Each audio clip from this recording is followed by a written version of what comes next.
Your Graces, Your Excellencies, ladies and gentlemen, good evening. I'm Agatha Kalisperas, the Director, and on behalf of the Hellenic Center, I welcome you all very warmly. This event is organized on the occasion of the Greek presidency of the Council of the European Union, and we are delighted that the Ambassador accepted our invitation. The Chairman of the Executive Board of the Hellenic Center, Mrs. Sophie Ketonievs, will introduce our distinguished speaker. Enjoy the evening. Mrs. Ketonievs to introduce the Ambassador. Your Graces, Your Excellencies, ladies and gentlemen, it's a great honor for me to welcome and introduce His Excellency, the Ambassador of Greece, Mr. Konstantinos Bikas, at the Hellenic Center. We are also delighted to have with us tonight Mrs. Bikas' wife, Mrs. Maria Bikas, and we thank you very much for coming. Thank you very much. I'm sure that most of you know Mr. Bikas and the important work he's doing here for Greece. I'm not surprised that the Ambassador's CV is extremely impressive and very long. And I'm afraid I will not be able to in the short time that I have, to present all his achievements in detail. I think I need my glasses after all. Mr. Bikas graduated in law with honors from University of Athens, and he continued his studies in shipping and international law at the University of Hamburg. Mr. Bikas joined... Ach, bravo, παιδί μου, τι είναι αυτό. Ach, I thought...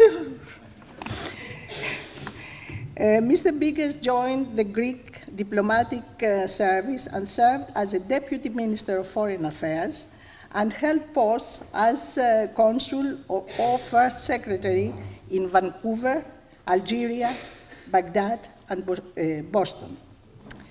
From 2005 to 2009, he was director of the private office of the President of the Hellenic Republic, Mr. Carlos Papoulias. And then he served for 3 years as the Director General of the National Intelligence Service. Since 2012, he has been the Ambassador of Greece to the Court of St. James's. Mr. Bikas speaks many languages, apart from Greek, of course. He is fluent in English, Italian, French, German, and some Arabic. The ambassador has been honored by many governments, including those of the Hellenic Republic, Italy, Sweden, Denmark, Finland, Germany, and Austria. So I was right to say that your CV is extremely long and very impressive. And now, over to the ambassador, who will talk to us about the Hellenism in Great Britain. Mr. Ambassador. Well, thank you very much, Ms. Kidonias, first of all, for your very kind words. I don't know if I deserve all, but, you know, it's very kind of you to introduce me. And, of course, Ms. Kalispera, thank you also very much. And I want your graces, Excellencies, αγαπητέ φίλε Ευρυπίδη Δρυβιάδη, η πατέρα μας της Κυπριακής Δημοκρατίας, dear friends all, of course, members of the Hellenic Trust, Hellenic Cultural Center Trust Council and of the Hellenic Cultural Center Executive Board, dear friends all. Let's see, we have everything here. Firstly, I want to thank the Hellenic Center for the invitation to speak on Hellenism in Great Britain. I also want to thank all of you for coming today. I ask for your understanding that although I am a member of this historic community of the Hellenes in Great Britain for just 20 months, I have taken to this task. I will speak approximately about 30 minutes, and I will take the Greek presence in the British Isles in chronological order. So, our journey starts with the Mycenaean Greeks. Yes, indeed, the Mycenaean Greeks. We know of Mycenaean trade with Great Britain and Ireland as Mycenaean bronze double axes and other objects dating from the 13th century BC have been found in Wessex and Cornwall. Here we see the Realton cup, which is in the British Museum, and the Pelney dagger. These are two artifacts that support the theory that Mycenaean traders have reached the southwest British coast in the quest for tin. This must have been between 1600 BC and 1100 BC, most probably around 1300 BC. Due to the fact that southwest England was not covered by ice during the Ice Age, tin and copper were available by tin streaming and open cast mining, and tin was indispensable Bronze Age metal, as in its union with copper, it produced a harder and more durable mixture. It has continued to be of great importance, and we'll see it later in the Middle Ages. Tin played a major role in early British history, as it was the main reason for the Mediterranean people to come to these islands. This brings us to the next Greek visitor, and indeed emblematic figure, to cross Great Britain in his quest to open new trade routes for his compatriots, the Massaliot Pytheas. At 325 BC, Pytheas, a mathematician, to become one of the most famous explorers throughout history, left the Greek colony of Marseille on a mission commissioned by Greek merchants. The mission was to open for them the commercial routes of unknown places which were kept secret by the Phoenician Carthaginians. They controlled this trade and did not allow the Greeks to go, and so they said to Pytheas, go and find this route so that we can do this. It is a great misfortune that his diary, a book called The Circuit of the Earth, has perished. What we know of this groundbreaking expedition, indeed, comes from excerpts that reached our days through the works of other geographers of the antiquity, like Ptolemaeus, Strabo, Plinius, and Diodorus of Sicily. Here we see a map from Ptolemaeus, which was based on information and a map from Pytheas. It's the British Isles, you see, island. It's not so much as it is today, but actually the accuracy is very interesting, as we see.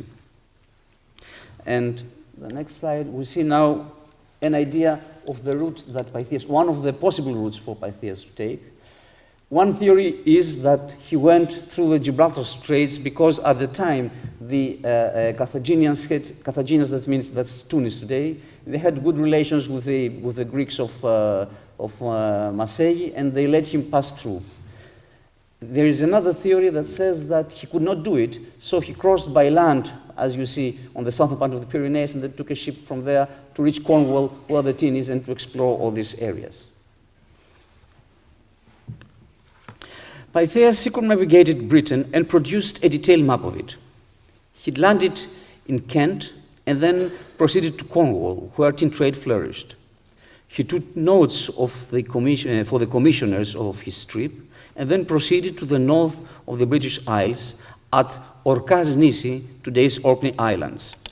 He further sailed north to a place, and I quote, where the sun sets only for 2 hours. So there you can see that he went very far north according to the season. And the place he called Thule. It should be, many say that it was today's Iceland.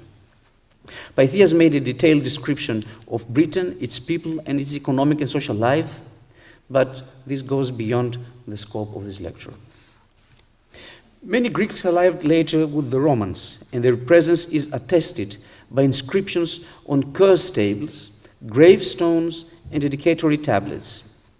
It seems that these Greeks who came with the Roman legions and the Greek merchants who followed them established a sort of a community in Luguvalium. Luguvalium is today's Carlisle. You can see a bit of the Adrian Wall on the borders between England and Scotland.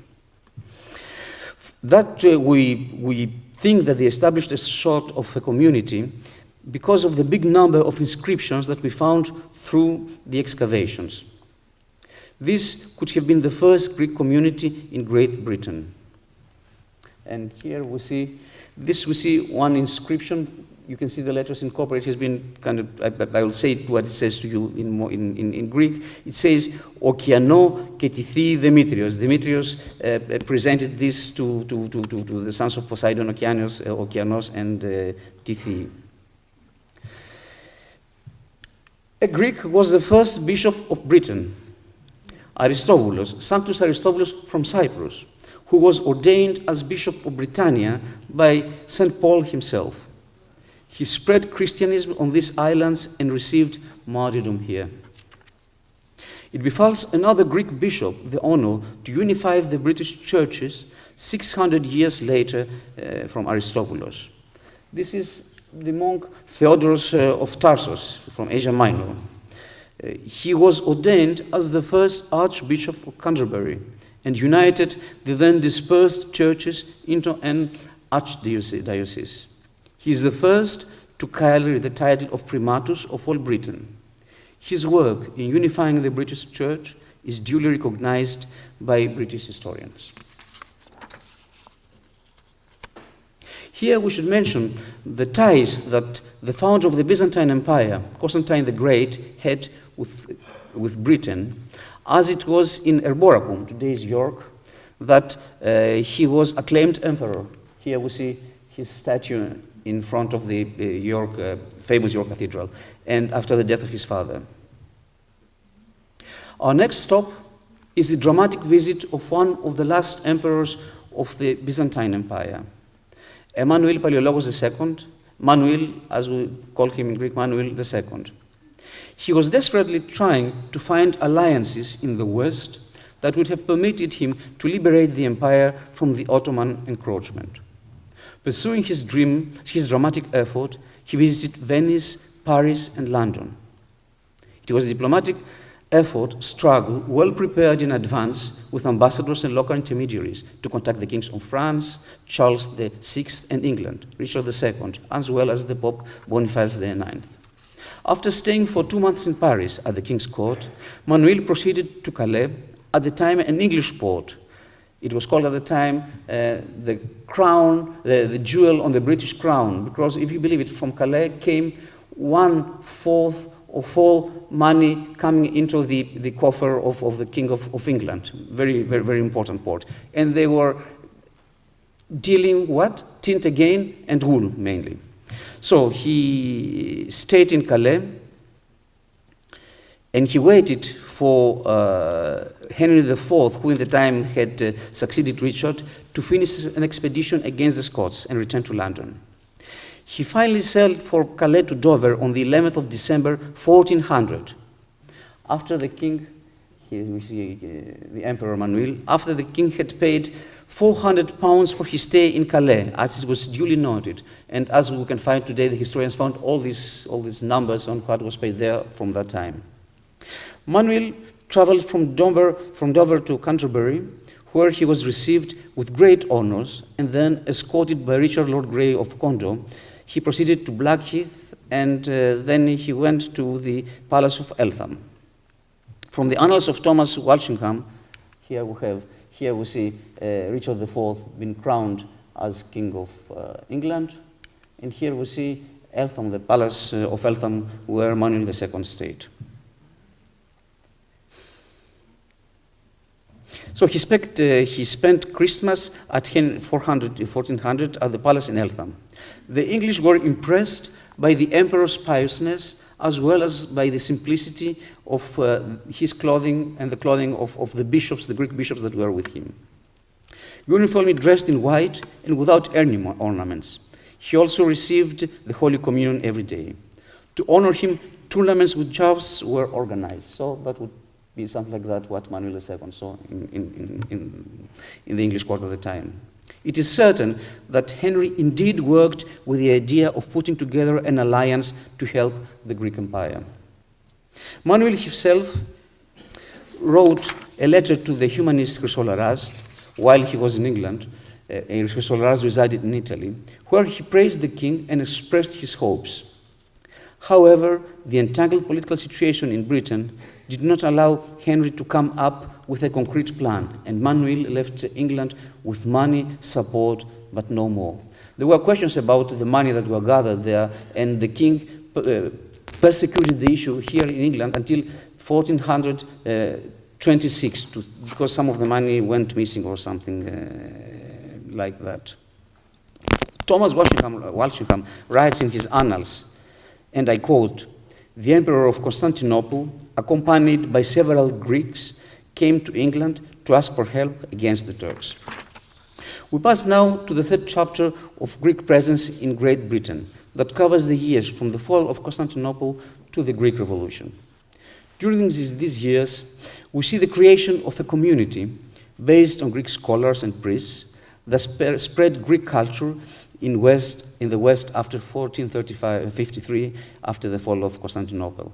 Also professional soldiers of the army of the Greek emperor and seamen, as trade with the East was established and expanding. Typography was making its first steps, and erudite Greeks were used not anymore for copying, but for putting together ancient Greek texts for printing. Interestingly, the first printing press in Constantinople was constructed in London and was transported to the Bosphorus from the Cephalonian Nicodemos Metaxas in 1627. Metaxas managed to get an export license, which was not an easy thing to do, through his contacts with the Jacobean literary world of King James I, notably with King James I and his librarian Patrick Young. One name I would like to mention is Emmanuel Palaiologos, not to connect with Palaiologos family as it seems. He became secretary to William Waynefleet and helped him to draft the charter of Eton College. By the middle of the 17th century, there was also a thriving wine and cloth trade between England and Crete, and a small community of merchants and artisans from Greece had settled in London. Konstantinos Rodokanakis, here we see the charter of Eton College. Konstantinos Rodokanakis, a Chian family name that we will encounter later also, was the personal physician of King Charles II, even when Charles II was in exile, under whose navy, Charles' navy, Greek shipmen were serving. Rodokanakis pushed for a permit to consecrate a Greek church, and his efforts won impetus when in 1676 the exiled Archbishop of Samos, Iosif Georgarinis, coming originally from Milos, arrived in London, and the first Greek church was indeed built. Here we see Charles II, and here we see a sketch of the first Greek church that was in Soho, and I'll talk a bit about this because it has some interest. The church was built in Hog Lane, near Charing Cross nowadays. Charles II contributed £100 from his personal purse, as well as his brother, the Duke of York, which brought some complications because there was a rivalry between the two brothers, and Duke of York became king later, but that goes beyond the scope of this discussion. Complications for Georgarinis and the church.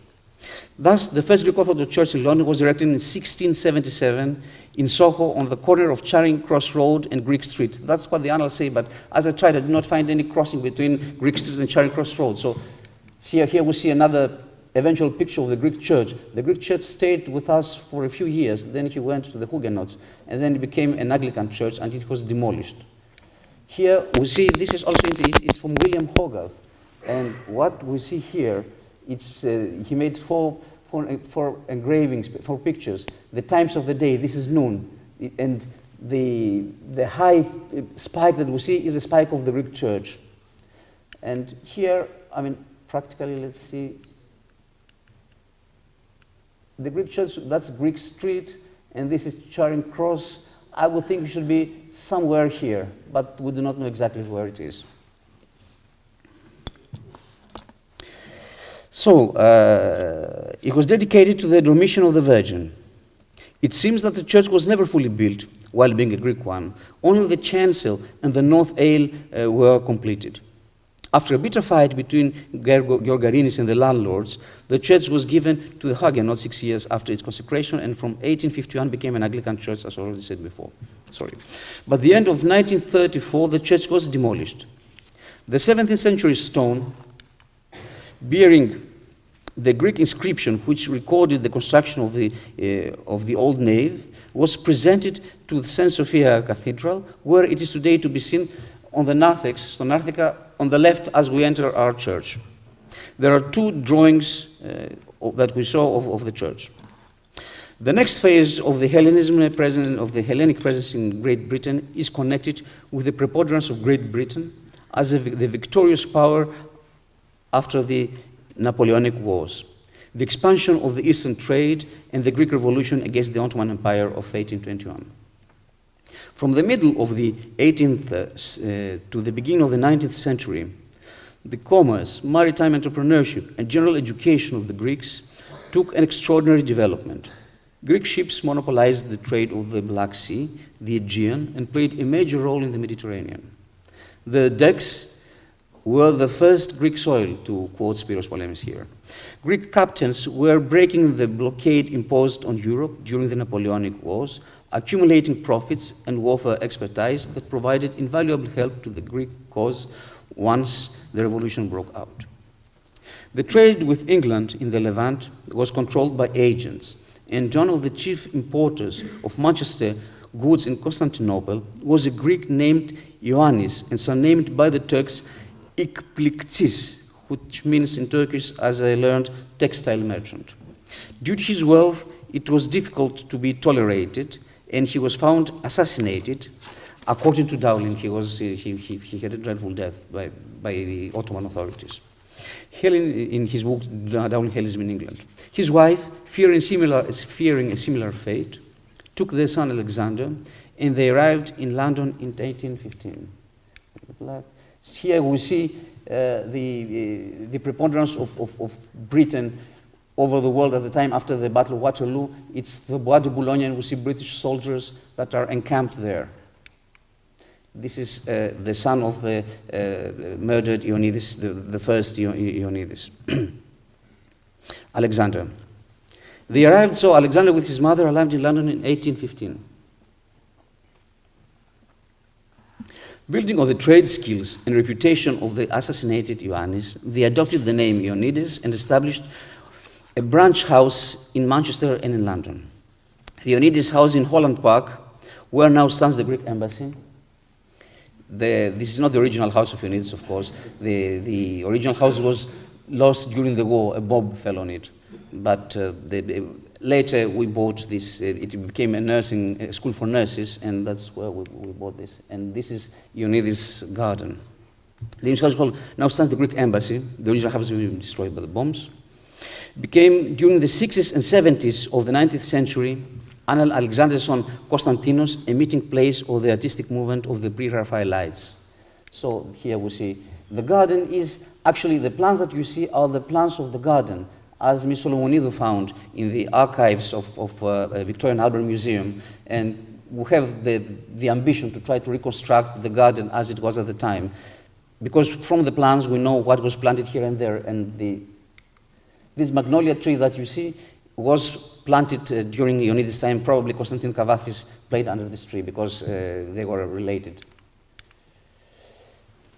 So the Ioannidis was very well connected with the artistic group. This is Constantine Ioannidis' son. Very well connected with the artistic group of the pre-Raphaelites. Rossetti, the leader of the movement, William Morris, De Morgan, Watts, Burne-Jones. Here we should make, this is the son, Ioannidis' son. Particular mention should be done here to three female Greek artists and models. Maria Spartali, daughter of the wealthy merchant Michael Spartalis, this is Maria Spartali, who came in London in 1928, and her cousin Maria Zambako, here you see her as a model in a painting of Burne-Jones, and Aglaia Koroniou is the daughter of Ioannidis. Koroniou is her married name. Collectively known at the time in the artistic circles as the Three Graces, both for their beauty and their talents.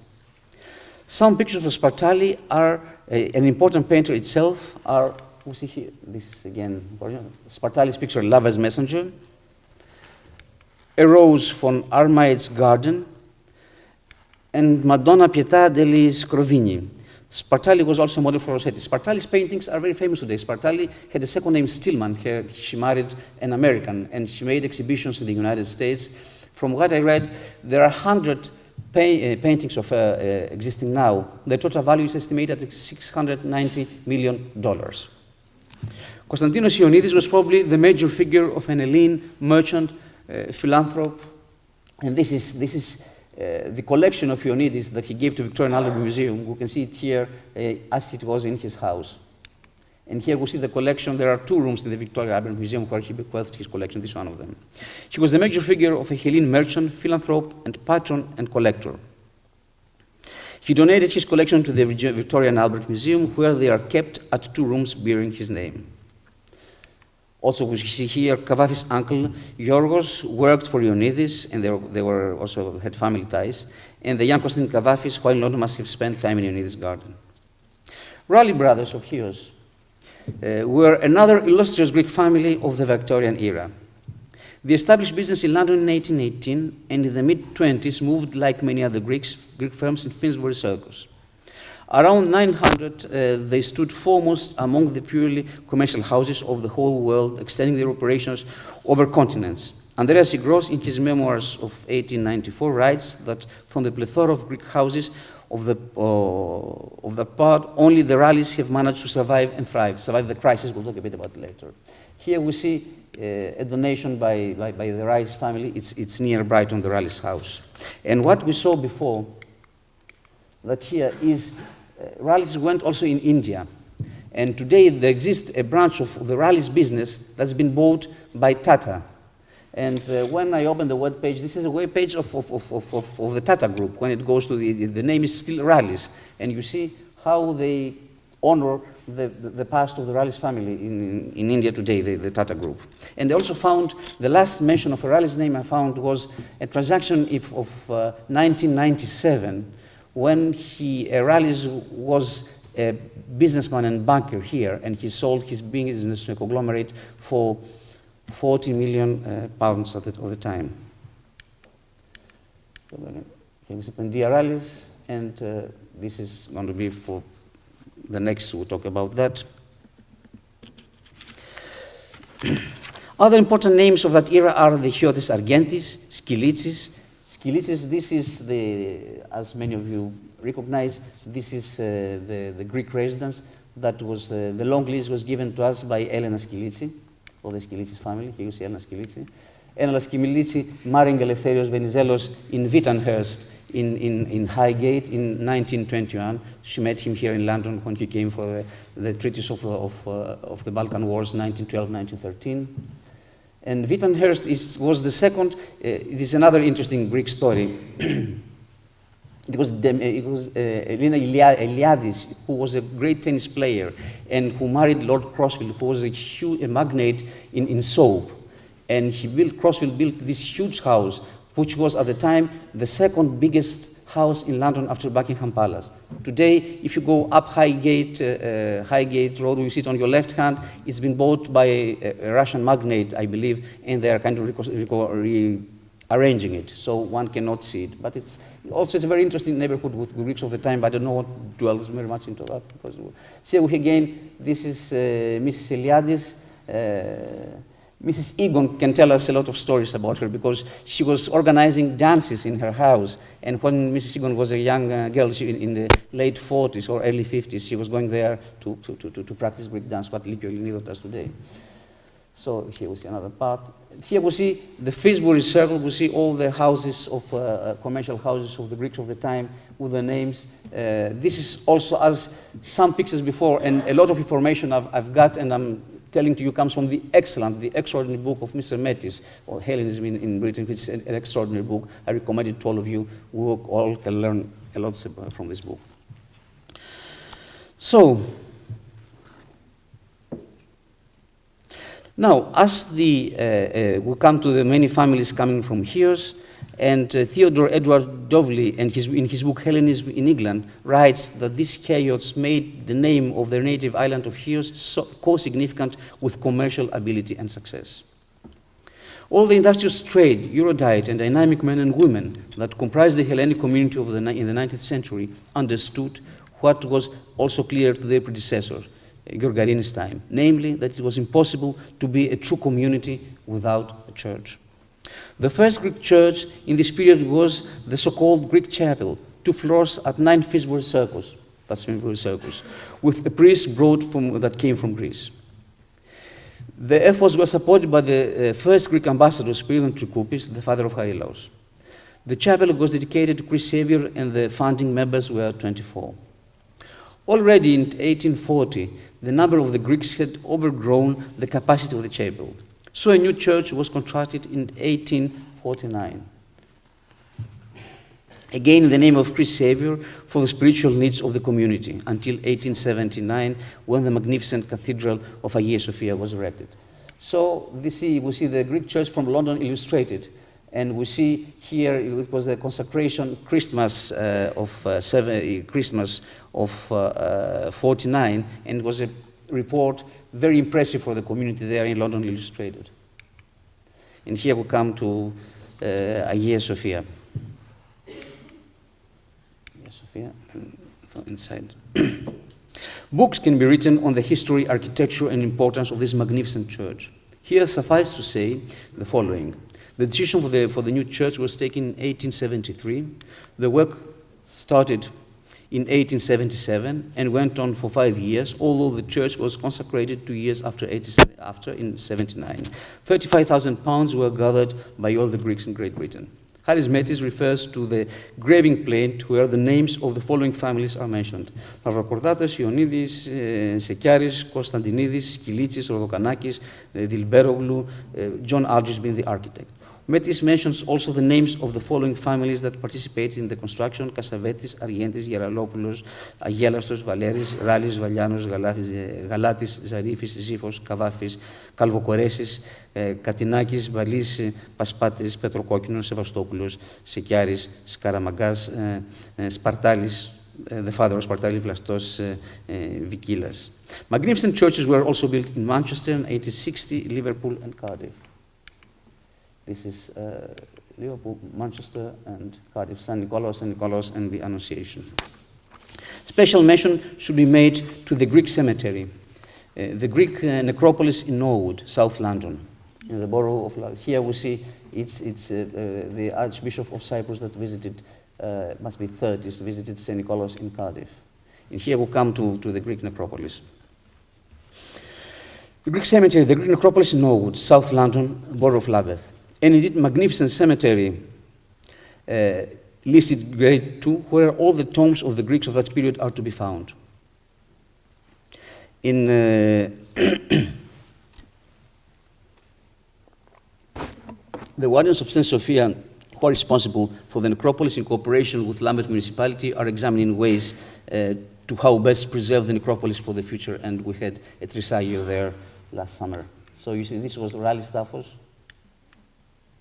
This is St. Stephanos Church. The Rallis, because they lost a son, they made this magnificent Greek-style church. You can see this is indeed a magnificent necropolis, and in Lambeth and Norwood, they're very proud of it. But there are no places, so you don't have any possibility of resting permanently there. This is that form. However, the most affluent days of this period were approaching to an end by the last third of the century. The causes for this are to be found in the acute economic crisis that followed the French-German War of 1870, and which led many Greek houses to bankruptcy.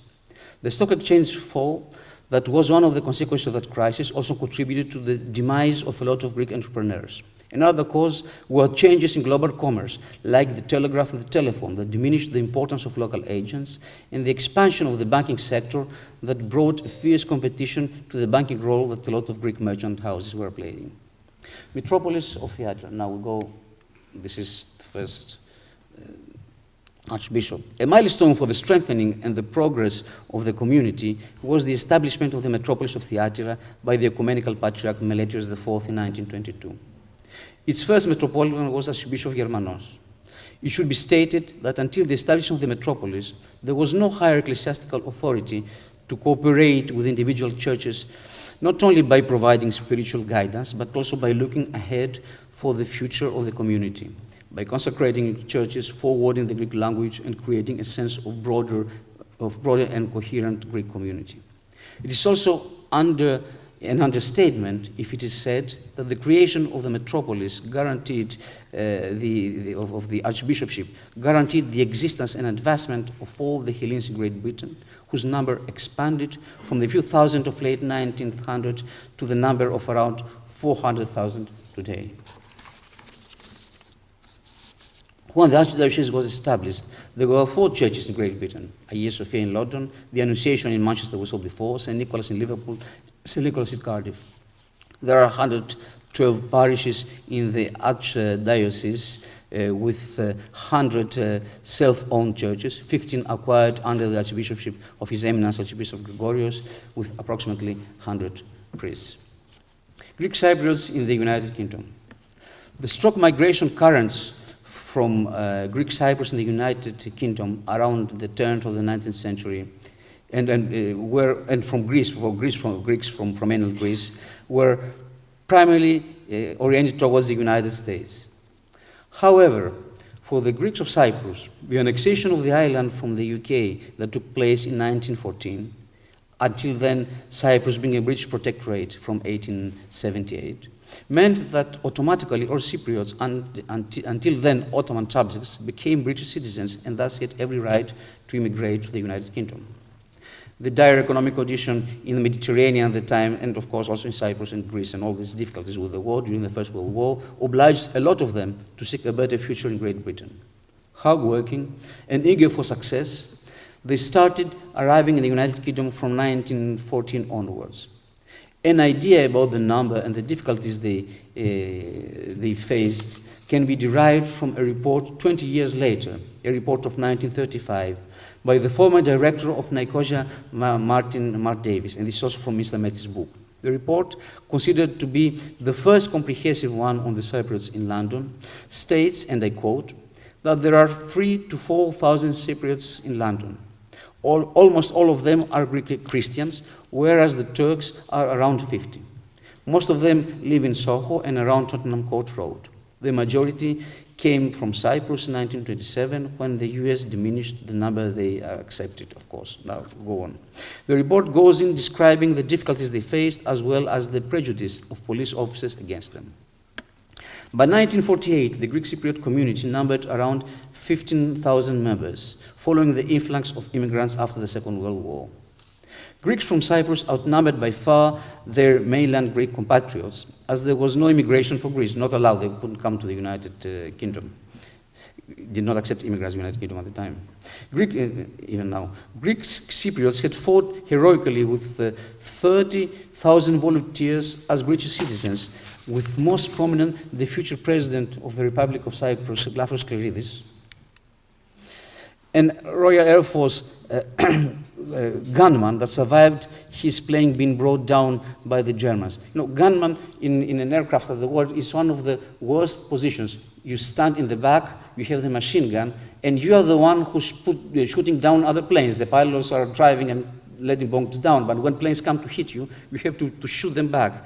And when they were sent in a difficult mission in Great Britain, in England at the time, they used to give them eggs and bacon. So they knew that when they had eggs and bacon, that didn't look really nice for them. So, and then the plane of Glafos Cleridis was in a mission, a very difficult mission, to bomb Hamburg. And they were gunned down there, and they went into the sea, and it's a miracle that some of them survived, and among them Glafos Cleridis. So, to return to our story, the decision was taken for the creation of a second Greek Orthodox Church in London, the All Saints Church in Camden Town. Camden Town, the name comes from Lord Camden, who was the landowner of that place. And we see here another image, and that is originally the church that was bought later by our community. The church was originally built in 1824 as part of Lord Camden's development area, and the name was Camden Chapel. And as you can see, it is of classical Greek architectural inspiration.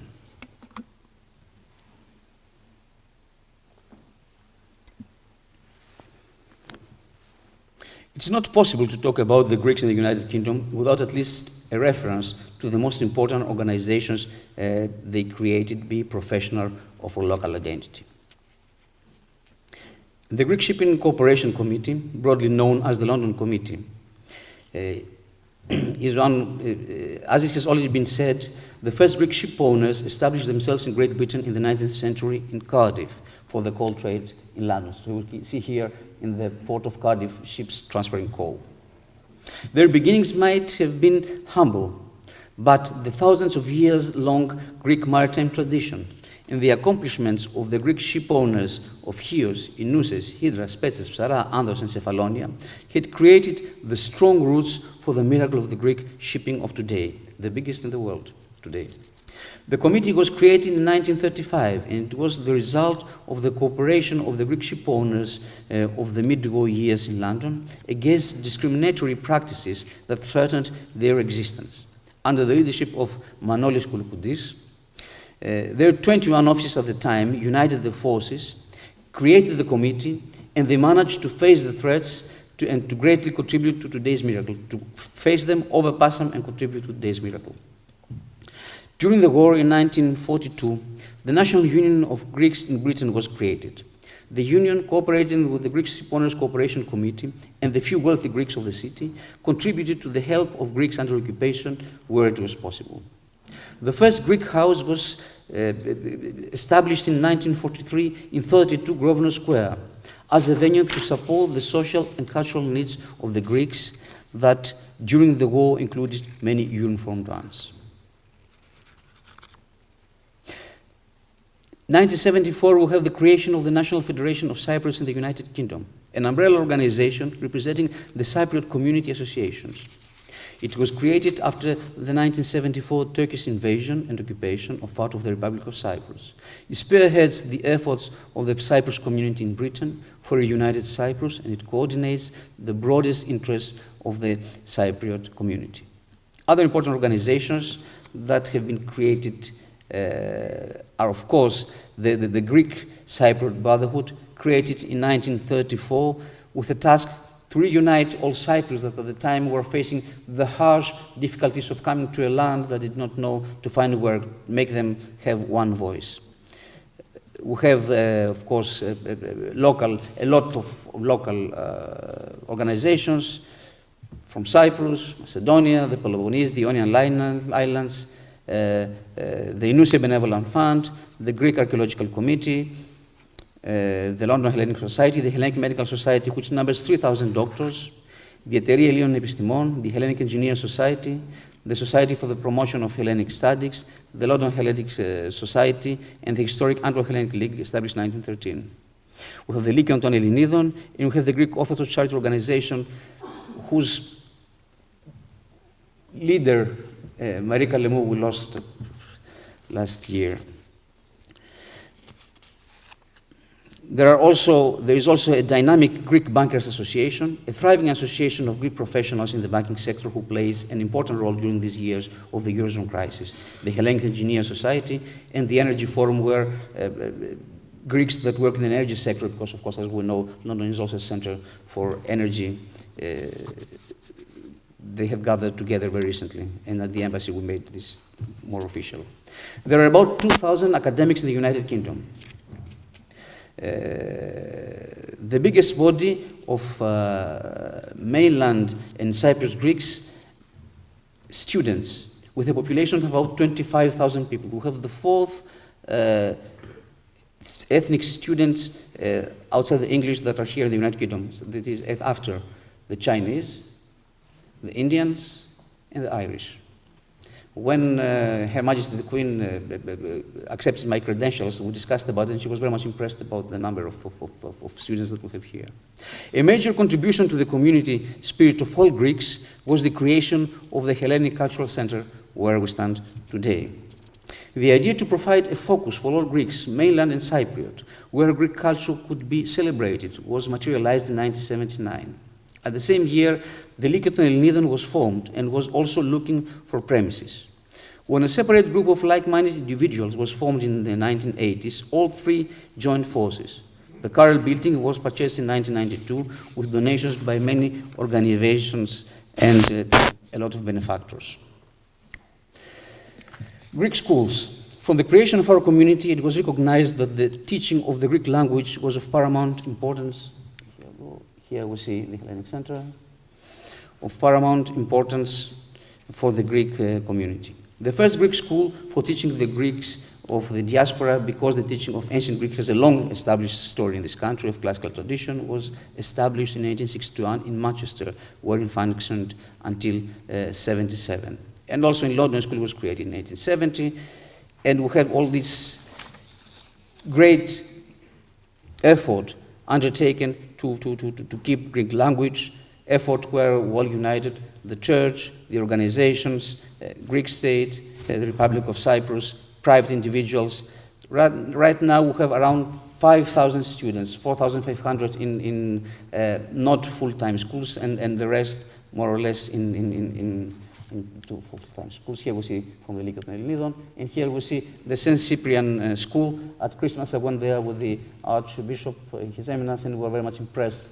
But what we saw, as you see, it's really very impressive. So to repeat again, we are here, all the Greeks in the United Kingdom, around 400,000. 300,000 Greeks from Cyprus, 100,000 mainland Greeks.